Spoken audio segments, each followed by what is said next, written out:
ममता दीदी के राज में घुसपैठियों के लिए बंगाल स्वर्ग सा बन चुका था। बांग्लादेशी घुसपैठियों की भारत में एंट्री से लेकर उनके लिए कागजात बनवाने तक की रेट लिस्ट मौजूद थी।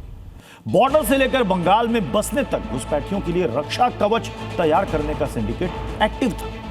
हाकिमपुर बॉर्डर पर जी न्यूज के कैमरे के सामने बांग्लादेशी नागरिक आलिया बेगम ने जो कबूल किया वो दीदी के राज में घुसपैठ की सबसे चौंका देने वाली रिपोर्ट है।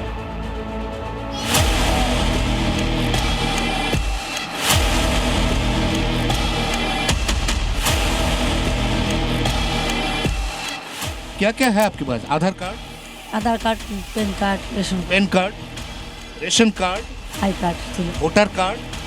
হ্যাঁ। आपकी बड़ी बेटी আপনার বড় মেয়ে সরকারি স্কুলে। হ্যাঁ হ্যাঁ। किसने कर दिया आपको ये सब कार्ड? কে বানিয়ে দিল আপনাকে এই সব কার্ড? আমাকে বানিয়ে দিছে, আমি বলতাম সবাইকে, ধরো পার্টি যারা कौन पार्टी? कौन सा पार्टी? এখন তো মমতা ছিল তো। दीदी की पार्टी तृणमूल कांग्रेस। হ্যাঁ।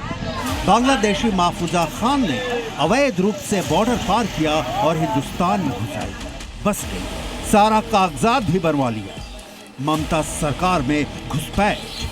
अवैध बांग्लादेशी आलिया बेगम से सुनिए हिंदुस्तान में एंट्री के लिए कितने पैसे दिए। দালালকে কত টাকা দিয়েছেন? हम 5,000 টাকা দিয়েছিলাম। 5,000 টাকা। দুজনের না একজনের? দুজনের। আমার দুজনের মোট 5,000 টাকা। হ্যাঁ, আমি খুব গরিব। তারপর কোন বর্ডার দিয়ে পার করলো দালাল? আমি তো ভালো চিনি না, ও সন্ধ্যাবেলা এই বর্ডার তো নয় নিশ্চয়ই। আমার অত খেয়াল নেই। घुसपैठ का रेट 5,000। जरा सोचिए, ममता दीदी के वोट बैंक वाले ऑफर में देश की सुरक्षा सिर्फ 5,000 में नीलाम हो रही थी।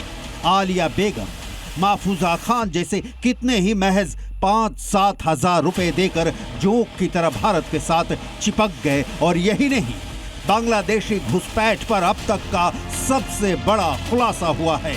बंगाल में घुसपैठियों के बसने के लिए रेट लिस्ट तैयार थी। चंद सिक्कों का सौदा कर देश के साथ कैसे खिलवाड़ किया जाता था, कैसे ममता दीदी के राज में घुसपैठ का खुला खेल हो रहा था, आप देखकर दंग रह जाएंगे।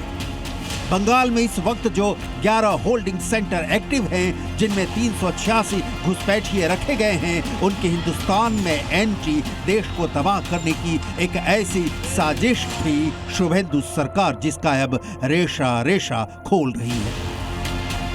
कैसे भारत में घुस आते थे बांग्लादेश, एजेंटों को कितना पैसा देते थे हिंदुस्तान में घुसने के लिए, हिंदुस्तान में घुसपैठियों को वैध रूप से रहने के लिए कागजात कैसे बनते थे, कितने पैसे में होती थी कागजात बनाने की डील।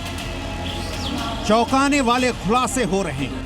बांग्लादेश से जो भी घुसपैठिए आए, जिस रूप में आए, उन्हें तृणमूल कांग्रेस की सरकार में पश्चिम बंगाल में बसने और जमने में कोई दिक्कत नहीं हुई।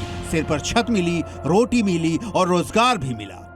कैसे मिला, किसने दिया, ये सब अब ओपन एंड शट केस है। आपको बांग्लादेशी घुसपैठियों को भारत में फर्जी नागरिकता देकर बसाने की रेट लिस्ट दिखाते हैं। Aadhaar card 20,000, voter card 30,000, ration card 50,000। Rate तय था। बांग्लादेश बॉर्डर से भारत में एंट्री कराने का, भारत में घुसने के बाद उनके कागजात तैयार कराने का पूरा सिंडिकेट एक्टिव था। बांग्लादेश से कोलकाता तक जाल फैला था। ममता दीदी को सब पता था, लेकिन मुंह खोले तो मुस्लिम वोट बैंक कटे, लिहाजा घुसपैठ होती रही और घुसपैठ कराने वालों की जेब भरती रही। देश के संसाधन पर बोझ बढ़ता रहा और बांग्लादेशी मुसलमान हिंदुस्तान में घुसता रहा। लेकिन बकरे की अम्मा कब तक खैर मनाती? दीदी की सत्ता गई, दादा आए और खेल बदल गया। ये सब बांग्लादेशी है, इसको ले लेना चाहिए, लेकिन ये लोग को, पुलिस को हम लोग बता दिया, जेल में भेजने का जरूरत नहीं है। देश के रुपया में खाना खाएगा, कपड़ा देगा, मेडिसिन देगा। एक दामाद है ये लोग।